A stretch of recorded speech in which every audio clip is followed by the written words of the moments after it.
পালং শাক গাছ, শিশালা পালং শাক গাছ। দাঁড়াও খাচ্ছি, এটা একটা ফুল গাছ, আমি নিজেও ঠিক জানি না।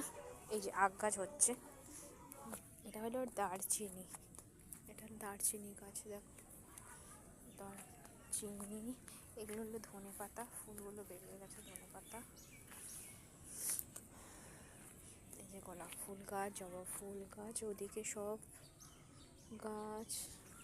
ওই গোলাপ ফুল গাছ অনেক আছে, পেয়ারা গাছ গাছ, কি গাছ, বাঁশ গাছ, এগুলোকে বলে বাঁশ গাছ। ওদিকে বেশি যেতে পারছি না, কারণ সাপ বেরিয়েছে একটা, তোমাদের পরে ভিডিওতে দেখাবো। ওদিকে আছে গাছে সব সজনা গাছ, কাঁঠাল গাছ, অনেক রকম গাছ আছে, আমি অর্ধেক নামই জানি না। এটা বেল গাছ জানি, দেখা যাচ্ছে, বেলপাতা তো তোমরা সবাই চেনো। চলো টাটা।